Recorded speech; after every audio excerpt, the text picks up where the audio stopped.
Alan Ritchson is known for his dominating presence, while often playing a more quiet, talk with his fist sort of character.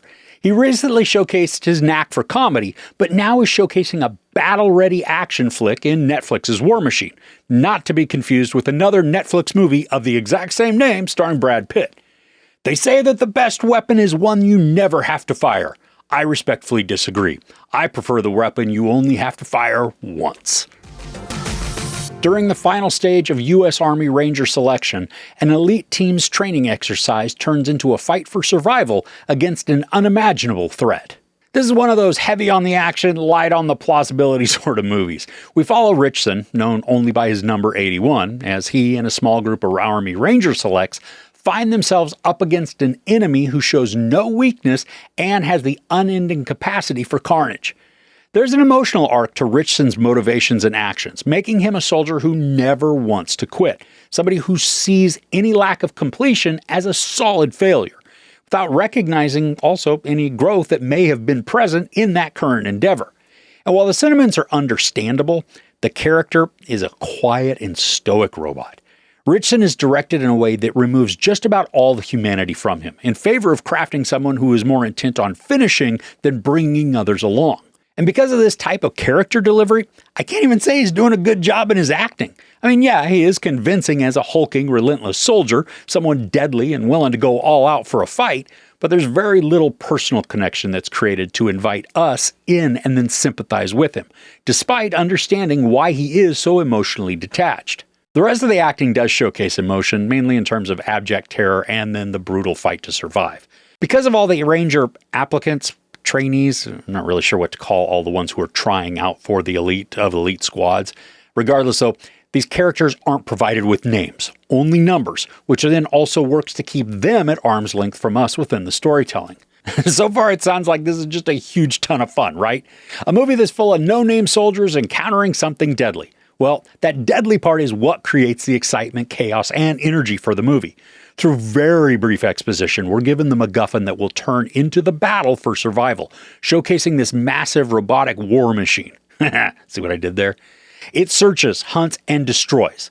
Is there a motive? Not that we're aware. I mean, what's the end goal? We can make a guess, but it's not original or memorable. So what we got is the in-the-moment urgent destruction that takes us on a wild ride of explosions, pursuits, and bloody death. Now, when you first see the attacker, several movie influences are going to jump to mind. For me, I saw RoboCop, Jurassic Park, Godzilla, and then Transformers. And then through a lot of the action sequences, I really saw a filmmaker who went to the Michael Bay School of Explosions, because the majority we see look like fireworks going off more than real bombs or explosives. But despite that, when these visuals are paired with the non-stop motion of the camera and then the extreme stress of the chase, the 4th of July extravaganza show, it doesn't distract very much. The robot attacker thing, I thought it was creepy. It's got characteristics of a humanoid and then a predatory animal mixed with very mechanical stylings. While the movements aren't completely unique, nor is the design of the robot thingy itself, it does have an unsettlingly and slightly less than natural mobility that made me twitch a bit just because of the nope factor. Through all of the intense action, whether that be careening down a mountainside like a war-ready Rod Kimball, or the in-vehicle visuals that are reminiscent of a famous T-Rex pursuit, we have to suspend just a massive amount of disbelief when it comes to character protection. I mean, yeah, there is still a bunch of carnage and death, but it's also off the charts unbelievable at what some of these soldiers survive. But that's also what makes for crazy fun. This isn't memorable or really even good, but it is entertaining in the moment. And while the majority of this is centered around the mobile mass destructor chasing the Rangers, the storytelling awkwardly forces in a rah-rah type of go-get-em ending that is only about 7-ish minutes. I mean, if that. And what it is just a cringy way to wrap up. It's like the movie we get is all the preamble to the movie they wanted to make, but because they weren't going to get to make the movie they wanted and had to do the introduction story, they ham-fistedly shoved the rough premise of the sequel into the end, concluding the movie with a feeling of desperate scramble. Overall, War Machine is fine for a casual weekend watch. It's less than 2 hours, so it won't take up much of the day, and the action is intense with lots of explosions, blood, chases, and missing body parts. There's no plausibility within the storytelling, but that's not why we choose to watch something like this. I do wish the characters were given more to endear themselves to us outside of a standard training montage that shows minimal bonding and barely manages to create a connection with the players.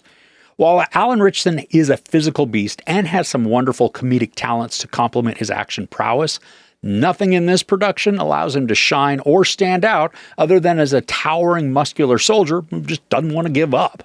There's no sex or nudity, a ton of profanity, and once it gets going, almost non-stop violence. I give War Machine 2.5 out of 5 couches. It's not terrible. I mean, it's serviceable, but very forgettable. So what's a go-to action film that never lets you down? I would love to hear some of your favorites in the comments below. If you enjoyed this review, please give it a like. Also, don't forget to share and subscribe. I'm Chris. This is Movies and Munchies. Thanks for couching with me.